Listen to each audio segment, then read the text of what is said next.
Kamu baru mulai membentuk masa depan yang kamu inginkan dengan mengajukan pertanyaan yang tepat. Halo semuanya, nama saya Michael. Selamat datang di channel saya, Sikutu Buku. Kali ini saya akan membahas pertanyaan penting apa yang harus kita tanyakan kepada diri kita di masa depan.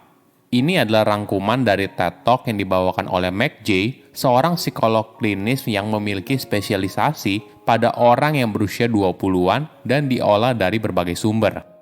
Apakah kamu pernah berpikir tentang dirimu di masa depan? Jika tidak, mayoritas orang juga sama. Hal ini memang tidak mudah, bagaimana membayangkan dirimu di masa depan seperti apa. Namun, ketika kita belajar untuk menutup jarak antara diri kita saat ini dan diri kita di masa depan, maka kita bisa menyelaraskan apa yang kita lakukan sekarang, sehingga bisa mencapai hal besar di masa depan. Sebelum kita mulai, buat kalian yang mau support channel ini agar terus berkarya, caranya gampang banget. Kalian cukup klik subscribe dan nyalakan loncengnya. Dukungan kalian membantu banget supaya kita bisa rutin posting dan bersama-sama belajar di channel ini. Ketika seorang berusia 20-an, mereka sadar kalau momen itu sangat krusial dalam hidup.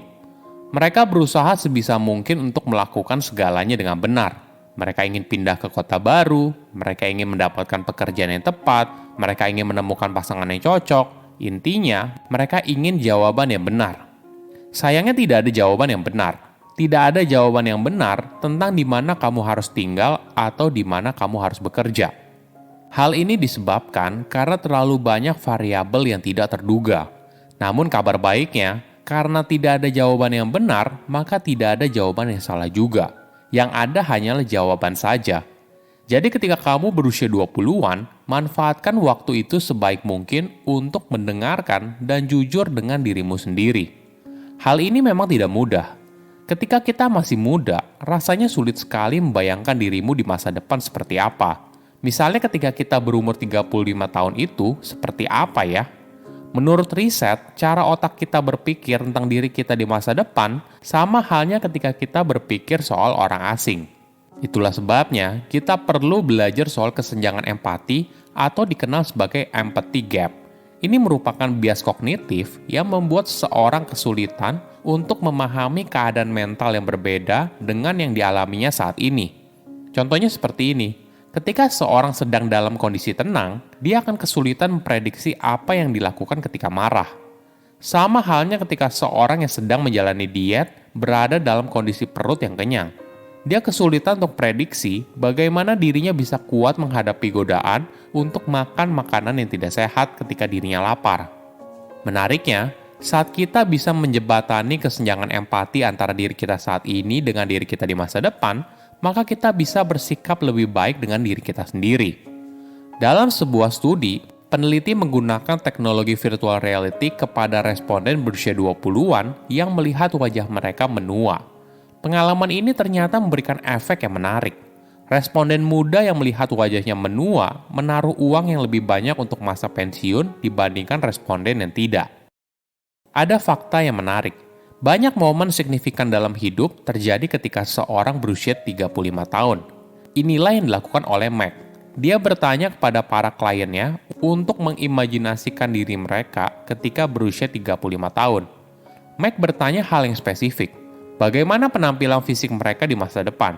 Di mana mereka tinggal? Apa pekerjaan yang mereka jalani? Apakah pekerjaan tersebut memberikan mereka kebahagiaan atau tidak? Bagaimana dengan hubungan percintaan? Apakah mereka sudah punya pasangan? Apakah mereka bahagia? Pertanyaan spesifik ini bertujuan untuk mendekatkan kita dengan diri kita di masa depan.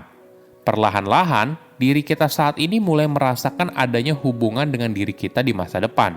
Dari situ, barulah kita bisa bertanya, apa yang harus saya lakukan saat ini? Agar saya bisa mencapai apa yang sudah saya imajinasikan. Atau bisa juga seperti ini. Jika saya berada di pekerjaan atau hubungan percintaan yang tidak membuat saya ingin melanjutkannya hingga 5 tahun ke depan, berapa lama lagi harus saya habiskan untuk tetap bertahan dalam kondisi ini? Ini merupakan pertanyaan yang sulit dan sebuah keberanian sejati ketika kita berani menjawab pertanyaan yang sulit tentang apa yang kita inginkan di masa depan.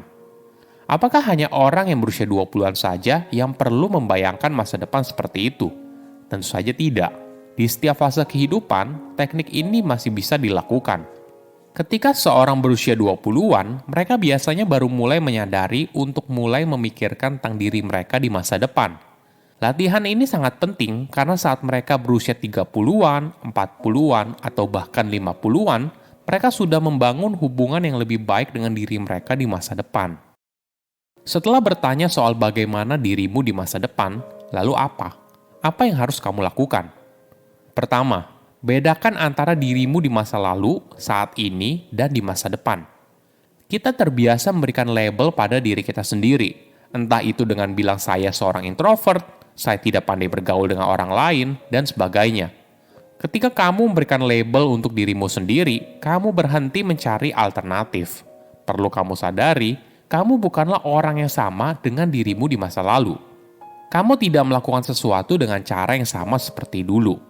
Kamu juga tidak lagi menginginkan hal yang sama dengan apa yang dulu kamu inginkan.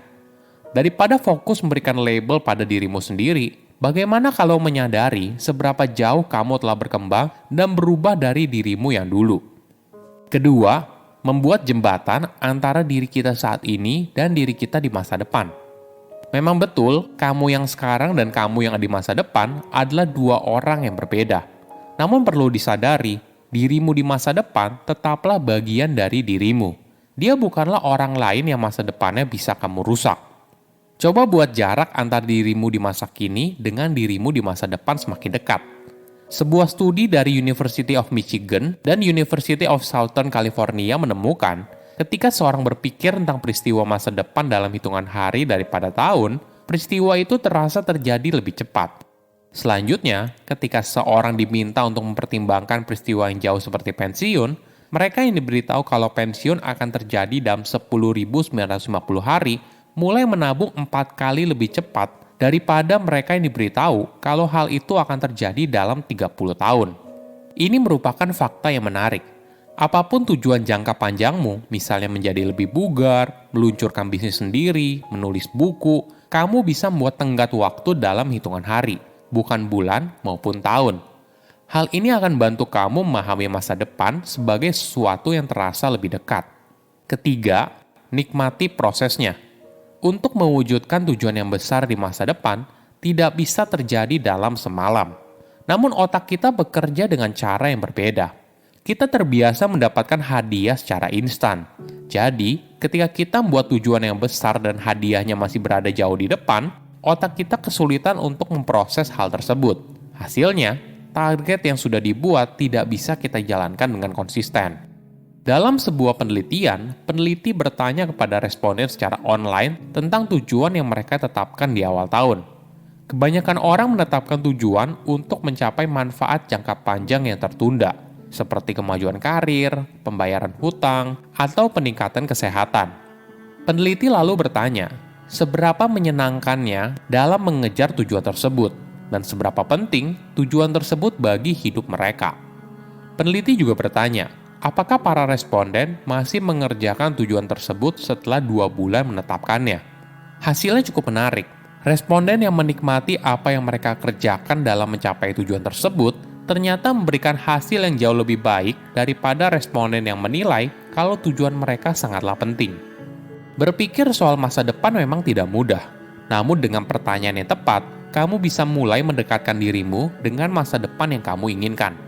Silahkan komen di kolom komentar pelajaran apa yang kalian dapat ketika tahu informasi ini.